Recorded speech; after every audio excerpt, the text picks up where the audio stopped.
Hello guys, welcome back to my YouTube channel. I am to need 2024 aspirant ভাই ও বোনেরা।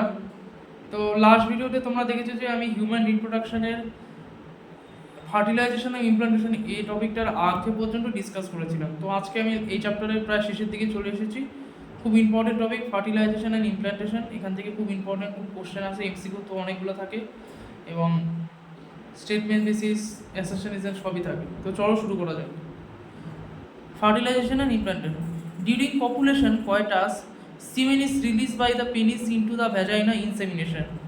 তো কপুলেশন বা কয়টাস প্রক্রিয়ার সময় কি হয়, পুরুষদের পেনিস নামক অংশ বহিরাগত জননাঙ্গ সেখান থেকে সিমেন হয় প্রথম কিসের মধ্যে গঠিত হয়, ভ্যাজাইনা নামক অংশের মধ্যে, যেটাকে কি বলা হয় insemination. The motile sperm swim rapidly pass through the cervix. তো সঞ্চালিত যে শুক্রাণুগুলো, তো সেটা প্রচুর খুব তাড়াতাড়িভাবে সেটা সাঁতার কাটতে পারে, সুইম করতে পারে। পাস থ্রু দ্য সার্ভিক নামক অংশের মধ্যে দিয়ে খুব তাড়াতাড়ি সঞ্চালিত হয় এবং এটা কিসের মধ্যে প্রবেশ করে, এন্টার ইন্টু দ্য ইউটেরাস, জরায়ুর মধ্যে প্রবেশ করে, and finally reach the ampullary region of the fallopian tube. এবং এটা পরবর্তীতে কোথায় গিয়ে পৌঁছায়, ফ্যালোপিয়ান টিউব অর্থাৎ ডিম্পনালীর অ্যাম্পুলারি রিজিয়ন নামক অংশে পৌঁছায়। এই অ্যাম্পুলারি রিজিয়নটা খুব ইম্পর্টেন্ট, খুব গুরুত্বপূর্ণ, কারণ এখানেই নিষেক প্রক্রিয়া বা ফার্টিলাইজেশন প্রক্রিয়া কিন্তু সম্পূর্ণ। The ovum released by the ovary is also transported to the ampullary region where fertilization takes place. তো প্রতিটা ডিম্বাশয় থেকে যে ডিম্বাণু ক্ষয়িত হয়, তো সেটা কোথায় পরিবাহিত হয়, অ্যাম্পুলারি রিজন বা অ্যাম্পুলারি অংশে সেটা পরিবাহিত হয়, যেখানে নিষেক প্রক্রিয়া ঘটতে থাকে, যেটা একটু আগেই বললাম। The fertilization can only occur if the ovum and sperms are transported simultaneously to the ampullary region. তো নিষেক প্রক্রিয়া তখনই ঘটতে পারে যখনই একটি ডিম্বাণু এবং একটি শুক্রাণু তা সমভাবে পরিবাহিত হয়, সমভাবে সেটা পরিবাহিত হয় কোথায়, অ্যাম্পুলারি রিজন অর্থাৎ ডিম্বাণুর অ্যাম্পুলারি অংশে সেটা পরিবাহিত হয়। This is the reason why not all population leads to fertilization of pregnancy. এইটা একটি খুব গুরুত্বপূর্ণ কারণ, এখান থেকে আমরা বুঝতে পারি সব পপুলেশন প্রক্রিয়া কিন্তু নিষেক প্রক্রিয়া ফার্টিলাইজেশন এবং প্রসব ঘটায় না। The process of fusion of a sperm with an ovum is called fertilization. এটা তোমরা সবাই জানো যে একটি ডিম্বাণু এবং শুক্রাণুর মিলন বা ফিউশন প্রক্রিয়াকে কী বলে, ফার্টিলাইজেশন নিষেক। During fertilization a sperms comes in contact with the zona pellucida layer of the ovum. তো নিষেক প্রক্রিয়ার সময় একটি শুক্রাণু কী করে, জোনা পেলোসিটা নামক অংশের সংস্পর্শে আসে। জোনা পেলোসিটা নামক অংশটা ডিম্বাণু এক প্রকার গুরুত্বপূর্ণ স্তর, and induces changes in a membrane. এরপর এটা কী হয়, এটা জোনা পেলোসিটা নামক স্তরের পরিবর্তন ঘটাতে উদ্দীপনা জাগায়, that blocks the entry of additional sperms. তো এই জোনা পেলোসিটার স্তরটা যে পরিবর্তন ঘটে, এরপরে কী হয়, আরও যে কোনো যে শুক্রাণুগুলো সেগুলো এর মধ্যে প্রবেশ করতে পারে না। যেটা আরও শুক্রাণু প্রবেশ করতে সেটা তো পলিস্পার্মই করে যেত। নিষেধ তো ঘটতো না অনেকগুলোতে, কারণ একটি স্পার্মিতে একটি ওভামকে নিষেধ করতে পারবে না, তাই অ্যাডিশনাল আরও যাতে স্পার্ম না আসতে পারে তাই জন্য এই জোনোসিটা নামক আস্তরণের একবারে গঠনগত পরিবর্তন ঘটে। The secretion of the acrosome help in sperm enter into the cytoplasm of ovum through the zona pellucida and the plasma membrane. তো কি হয় দেখো, যে অ্যাক্রোজোম নামক যে হরমোনটা, এটা যে ক্ষরণ ঘটে, এটা কি করে, এই ম্যাচিউর অর্থাৎ একটি ম্যাচিউর শুক্রাণুকে ওভামের সাইটোপ্লাজম নামক অংশে প্রবেশ করতে উদ্দীপনা জাগায়, কোন স্তরের মধ্যে দিয়ে, জোনা পেলোসিটা স্তরের মধ্যে দিয়ে এবং ডিম্বাণুর প্লাজমা স্তর বা প্লাজমা মেমব্রেনের মধ্যে দিয়ে। This induces the completion of the meiotic division of the secondary oocyte. এটা কী করে, গৌণ উসাইটের মিওসিস বিভাজন প্রক্রিয়া সম্পূর্ণ করতে সাহায্য করে। The second meiotic division is also unequal and results in the formation of second polar body and haploid ovum ootid. তো এই যে দ্বিতীয় যে মিওটিক বিভাজনটা সেটা হচ্ছে আনইকুয়াল, অর্থাৎ এটা সম বিভাজন নয়, এবং এটা কি তৈরি করে এক প্রকার খুব ছোট্ট সেকেন্ড পোলার বডি সৃষ্টি করে, এবং অন্যদিকে হ্যাপ্লয়েড এটা নিউক্লিয়াস ওভাম বা উটিক সৃষ্টি করে। Soon the haploid nucleus of the sperms and that of the ovum fuse together to form a diploid zygote. তো পরবর্তীতে এই স্পার্মের যে হ্যাপ্লয়েড এই নিউক্লিয়াসটা এবং এই ওভামটা পরবর্তীতে দুজনে ফিউজ করে ওরা আবদ্ধ হয়ে কিন্তু সৃষ্টি করে ডিপ্লয়েড বা টু এর জাইগোট সৃষ্টি করে। How many chromosome will be there in the zygote? তো জাইগোটের মধ্যে কটা ক্রোমোসোম থাকতে পারে? তো তোমরা জানো যে এর মধ্যে 46 থাকবে, 2n = 46। One has to remember that the sex of the baby is decided at this stage itself. তো এই দশায় আমরা একটি বাচ্চা যে উৎপন্ন হবে সেটা সেক্স কী হবে, অর্থাৎ সে কি পুরো মেল না ফিমেল সেটা আমরা নির্ধারণ করতে পারি ক্রোমোসোমের বিন্যাস দেখে, সেক্স ক্রোমোসোম বিন্যাস দেখে। লেটাস হাউসি, তো এটা তোমরা সবাই জানো, তাও একবার আমি বলে দিচ্ছি, এটা সবার জানা। তো এটা আমরা নিচে দেখে নিচ্ছি। As you know the chromosome pattern in the human female is XX then in the male is XY। তো মহিলাদের মধ্যে ক্রোমোসোম প্যাটার্ন কী থাকে? XX, এবং পুরুষদের ক্রোমোসোম প্যাটার্ন কী থাকে? XY, single X single Y. Therefore all the haploid gametes ova produced by the female have the sex chromosome X, whereas the female gametes sperms the sex chromosome could be either X or Y. Hence 50% chance of sperms carry the X chromosome while the other 50% carry the Y. তো কী হয় এক্ষেত্রে দেখো যে একটি স্ত্রীলোকদের মধ্যে যে haploid যে gamete বা ওভাবগুলো উৎপন্ন হয়, তো সেগুলোর মধ্যে এক টাইপেরই সেক্স ক্রোমোসোম থাকে, সেটা হচ্ছে এক্স। অন্যদিকে যে পুং গ্যামেটগুলো উৎপন্ন হয় যেটা হচ্ছে শুক্রাণু, শুক্রাণুর মধ্যে দুই রকমের সেক্স ক্রোমোসোম দেখা যায়, কোনো কোনো ক্ষেত্রে এক্স এবং কোনো কোনো ক্ষেত্রে হয়। এই ক্ষেত্রে কী হয়, 50% শুক্রাণুর মধ্যে এক্স ক্রোমোসোম বহন করার ক্ষমতা থাকে এবং আদার 50% শুক্রাণুর মধ্যে ওয়াই ক্রোমোসোম বহন করার ক্ষমতা থাকে। After fusion of the male and female gametes, the zygote would carry either XX or XY depending on whether the sperms carrying X or Y fertilized ovum. তো যখন শুক্রাণু এবং ডিম্বাণুর মধ্যে মিলন ঘটে, ফিউশন ঘটে, পরবর্তীতে সেটা ডিপ্লয়েড জাইগোট সৃষ্টি করে। তো তার মধ্যে জাইগোটের মধ্যে একদিকে যেমন XX এবং অন্যদিকে single X single Y chromosome বহন করার ক্ষমতা থাকতে পারে। ওয়েদার দ্য স্পার্ম, অর্থাৎ এই শুক্রাণুটা কী টাইপের ক্রোমোসোম প্যাটার্ন বহন করছে, অর্থাৎ সে যদি এক্স ক্রোমোসোম বহন করতে না ওয়াই ক্রোমোসোম বহন করতে, যা zygote carrying XX would develop into a female baby and XY would form a male. You will learn more about the chromosome pattern in chapter 4. It is why scientifically it is correct to say that the sex of the baby is determined by the father by the mother. তো zygote যখন কোনো জায়গাটার মধ্যে XS chromosome বিন্যাস থাকে সেটা পরবর্তীতে কন্যা সন্তানের জন্ম দেয়, এবং যে জায়গাটার মধ্যে XY ক্রোমোসোম বিন্যাস থাকে সেটা পরবর্তীতে পুরুষ সন্তানের জন্ম দেয়। তো এখান থেকে আমরা বিচার করতে পারি যে একটা বেবি, একটা বাচ্চা, সেটা কি পুরুষ হবে না মেয়ে হবে, বা ছেলে বা মেয়ে হবে, সেটা কিন্তু কখনোই মাতাদের ক্রোমোসোম বিন্যাস দ্বারা নির্ধারিত হয় না। অনেকে আমরা মাতাকে ব্লেম করতো না প্রাচীনকালে, তো মাতাদের ক্রোমোসোম বিন্যাস দ্বারা নিয়ন্ত্রিত, এটা পুরোপুরি পুরুষদের ক্রোমোসোম বিন্যাস দ্বারা নিয়ন্ত্রিত হয়। The mitotic division starts as the zygote moves through the isthmus of the oviduct called cleavage towards the uterus.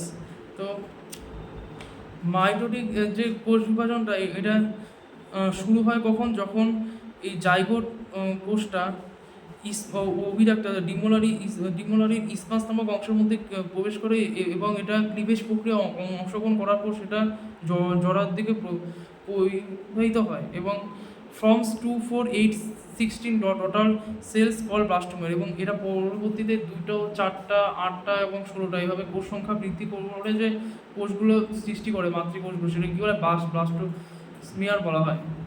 Each embryo blastomere is called morula. Each embryo with 8 to 16 blastomere is called morula. অর্থাৎ একটি ভ্রূণ কোষ যার মধ্যে 8 থেকে 16টা ব্লাস্টোমিয়ার্স থাকে সেটাকে কি বলে? মরুলা। তা morula continues to divide and transform into blastocyst. তো এই মরুলা কোষটা পরবর্তীতে বিভাজিত হয় এবং এটা পরবর্তীতে ব্লাস্টোসিস নামক কোষে রূপান্তরিত হয় as it moves further into the uterus, এবং এটা পরবর্তীতে আবার জরায়ুর অংশে প্রবেশ করে। The blastomeres in the blastocyst are arrange into an outer layer called trophoblast and inner group of cells attach to the trophoblast called inner cell mass. তো এই ব্লাস্টোসিস্ট নামক অংশের মধ্যে যে ব্লাস্টোমিয়ার কোষটা থাকে, তো এটা দুটো স্তরে বিন্যস্ত থাকে। সব থেকে বাইরের স্তরটাকে কী বলে? ট্রোফোব্লাস্ট, এবং সব থেকে ভিতরের স্তরটা কিছু কোষ নিয়ে গঠিত হয়, এটাকে কী বলে? ইনার সেল মাস, অর্থাৎ অন্তর্গত কোষ inner cell mass inner cell mass বলে অভিহিত করা হয়। আর trophoblast layer then gets attach to the endometrium and inner cell mass get differentiated as the embryo. তো এই ট্রোফোপ্লাস্ট নামক স্তরটা পরবর্তীতে এন্ডোমেট্রিয়াম নামক অংশের সঙ্গে সংযুক্ত থাকে এবং ইনার সেল মাস যে নামক অংশটা এবং সেটা পরবর্তীতে পুঁজিময় বিভেদিত হয় এবং এটা পরবর্তীতে ভ্রূণের সৃষ্টি করে। After attachment the uterine wall divides rapidly and covers the blastocyst. এর পরবর্তীতে সংলগ্নকরণের পর এই জরায়ুর প্রাচীর গাত্র প্রচুর পরিমাণে বিভাজিত হয়, খুব দ্রুত বিভাজিত হয় এবং এটা কী করে ব্লাস্টোসিস্ট নামক কোষকে আবদ্ধ করে রাখে। As a result the blastocyst become embedded in the endometrium of the uterus. এর ফলে কী হয়, এই ব্লাস্টোসিস্ট নামক অংশটা কী হয় জরায়ুর এন্ডোমেট্রিয়াম স্তরদের সঙ্গে সংলগ্ন হয়ে যায়, এটা প্রথিত হয়ে যায়। This is call implantation. এটাকে কী বলা হয়, এই প্রক্রিয়াটাকে বলে ইমপ্ল্যান্টেশন এবং ইট লিডস টু প্রেগনেন্সি এবং এটা কী করে প্রসব দশার সূচনা করে। Pregnancy and embryonic development important এটা.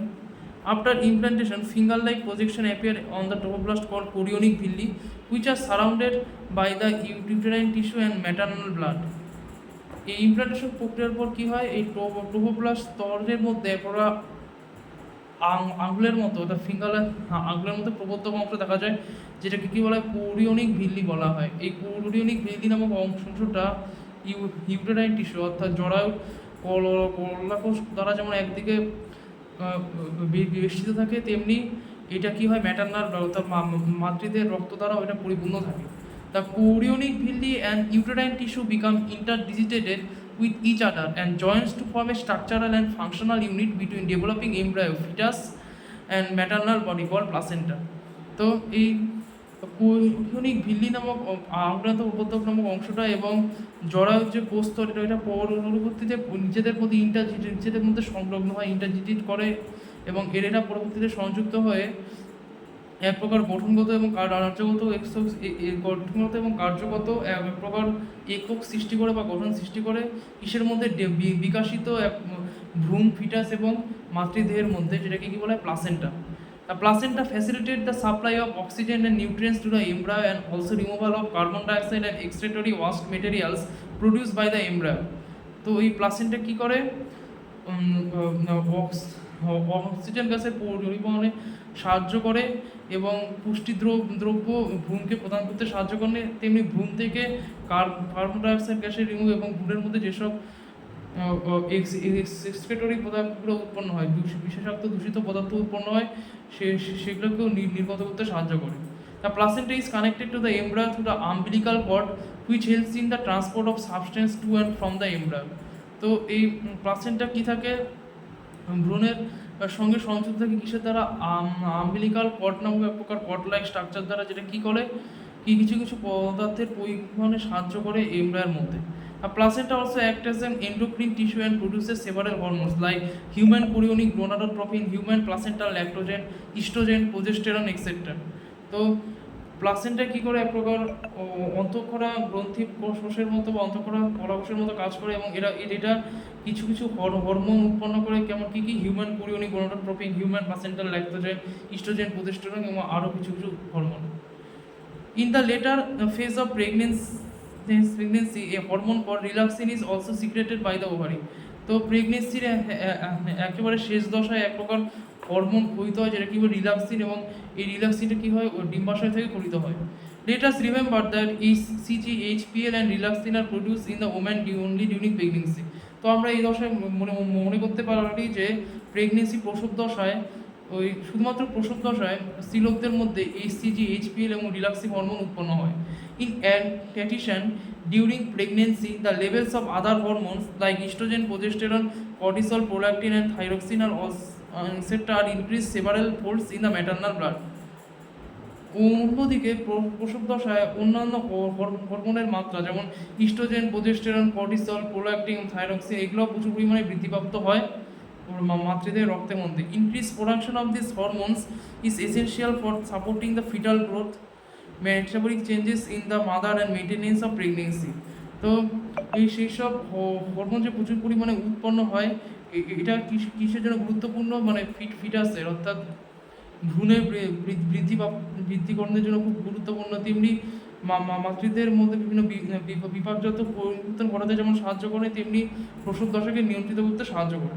Immediately after implantation, the inner cell mass embryo differentiate into an outer layer called ectoderm and inner layer called endoderm. Implantation প্রক্রিয়ার পরবর্তী যে ইনার সেল মাসটা, যেটা কি বলে এমব্রায়ো ভ্রূণ বলা হয়, সেটা পরবর্তীতে বিভাজিত হয়ে অর্থাৎ বিভেদিত হয়ে গিয়ে বাইরের দিকে এক প্রকার স্তর সৃষ্টি করে, যেটা কি বলে এক্টোডার্ম, এবং ভিতরের দিকে একটি স্তর সৃষ্টি করে, যেটা কি বলে endoderm. Mesoderm soon appears between the ectoderm and the endoderm. এই মেসোডার্ম স্তরটা কি হয়, এই এক্টোডার্ম এবং এন্ডোডার্ম স্তরের মধ্যে পরবর্তীতে উৎপন্ন হয়। This 3 layers give rise to all tissues organs in adults. এই তিনটা উপস্তর কি করে পরবর্তীতে সব রকম অঙ্গের সৃষ্টি করে অ্যাডাল্ট, একটা পূর্ণ ব্যক্তিত্বের সব রকম অঙ্গ সৃষ্টি করে।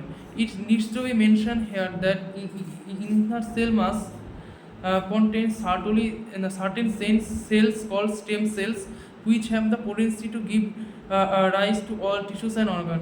তো আমরা এখানে একটা জিনিস উল্লেখ করতে পারি যে ইনার সেল মাসের মধ্যে কিছু কিছু ইনার কোষস্তরের কোষগুচ্ছের মধ্যে কিছু কিছু কোষের সমারোহ দেখা যায়, যেটাকে বলে স্টেম কোষ বলা হয়।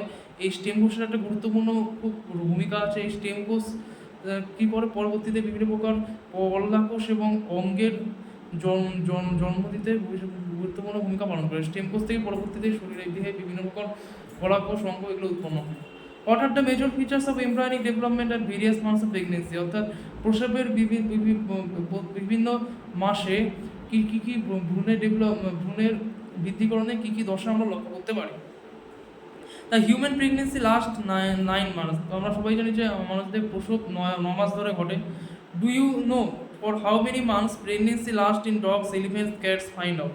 তোমরা জানো যে কুকুর, তারপর হাতি এবং বিড়ালের মধ্যে যে প্রসব প্রক্রিয়া কত মাস ধরে সম্পন্ন হয়। তো এগুলো জানার দরকার নেই, এগুলো এমনি বলেছে এখানে। In human beings after 1 month of pregnancy the embryo's heart is form. এগুলো কিন্তু খুব ইম্পর্টেন্ট, এটা কিন্তু কলাম ম্যাচিংয়ে দেয়, এই প্রতিটা স্টেজ বা ফিল ইন দি ব্ল্যাঙ্কসে কিন্তু দেয় এই। তো এটা কিন্তু মনে রাখতে হবে প্রত্যেকটা তোমাদের ধরে যে প্রসবের প্রথম মাসে অর্থাৎ 1 month কী হয়, ভ্রূণের মধ্যে হৃৎপিণ্ড উৎপন্ন হয়। The first sign of growing fetus may be notice by listening the heart sound carefully through the stethoscope. তো একটি বৃদ্ধিপ্রাপ্ত ভ্রূণের মধ্যে প্রথম আমরা হৃৎপিণ্ডের প্রথম শব্দ বা হৃদধ্বনি প্রথম আমরা শুনতে পারি কিসের দ্বারা, তার মধ্যে স্টেথোস্কোপ বসিয়ে আমরা শুনতে পারি। By the end of the second month of pregnancy the fetus develops limb and digits. তো প্রসবের দ্বিতীয় মাসে কী হয়, ভ্রূণের মধ্যে লিম্ব অর্থাৎ বিভিন্ন বাহুগুলো এবং ডিজিট, বিভিন্ন আঙ্গুলের যে নখগুলো এগুলো উৎপন্ন হয়, ডিজিট উৎপন্ন হয়, লিম্ব এবং digit. By the end of 12 weeks first trimester, এগুলো সবগুলো মনে রাখতে হবে। Most of the major organ system and are formed. তো প্রসবের 12 সপ্তাহ শেষে, অর্থাৎ প্রত্যেকটা প্রসবের 12 উইক অর্থাৎ 12 সপ্তাহের শেষকে কী বলা হয়, ফার্স্ট ট্রাইমেস্টার বলা হয়। প্রথম ট্রাইমেস্টার যেটা প্রথম 12 সপ্তাহ ধরে হয়, 12 সপ্তাহের পরে একটা ভ্রূণের মধ্যে শরীরে খুব গুরুত্বপূর্ণ অঙ্গসমূহ উৎপন্ন হয়। ফর এক্সাম্পল উদাহরণ হিসেবে কী বলতে পারি, লিম্বস যেমন বাহু উৎপন্ন হয়, যেমন এক্সটার্নাল জেনিটাল অর্গান অর্থাৎ বহিরাগত যৌনাঙ্গ সৃষ্টি হয় এবং সেগুলো খুব পরিমাণে বিকশিত হয়ে যায়। The first movements of the fetus and appearance of hairs on the head are usually observe during the 5th month। তো ভ্রূণের প্রথম সঞ্চালন এবং ভ্রূণের মস্তক অংশে চুল গঠিত হয়, কখন গঠিত হয়, প্রসবের 5ম মাসে। By the end of about 24 weeks, end of second trimester, the body is covered with fine hair, eyelid separates and eyelashes are form. তো এর পরবর্তীতে 24 সপ্তাহ শেষে অর্থাৎ সেকেন্ড ট্রাইমেস্টার, দ্বিতীয় পরের আরও 12 উইক মিলে তারপর 24 উইক, মানে 24 সপ্তাহ শেষে তখন সেকেন্ড ট্রাইমেস্টার দশা সম্পূর্ণ হয়। তো ভ্রূণের যে শরীর প্রচুর পরিমাণে চুলের মতো অংশ দ্বারা বেষ্টিত থাকে এবং তার মধ্যে চক্ষু পল্লব উৎপন্ন হয় এবং সেটা বিভাজিত হয়ে যায় এবং আইল্যাশেস আর নেত্র পল্লব, চক্ষু পল্লব এগুলো উৎপন্ন হয়। By the end of 9 months of pregnancy the fetus is fully develop and ready for delivery. একেবারে 9 মাসের শেষে, মানে প্রসবের 9 মাসের শেষে এই ভ্রূণটা একেবারে পরিপূর্ণভাবে বিকশিত হয়ে যায় এবং সেটা প্রসব ডেলিভারি করার জন্য, সেটা প্রসবের জন্য সেটা তৈরি হয়ে যায়। Parturition and lactation, the average duration of human pregnancy is about 9 months which is called the gestation period. তো আমরা সবাই জানি যে একটু আগে দেখলাম যে মানবদের প্রসব প্রক্রিয়া প্রায় 9 মাস ধরে ঘটে থাকে এবং এটাকে কী বলে জেস্টেশন পিরিয়ড বা জেস্টেশন দশা।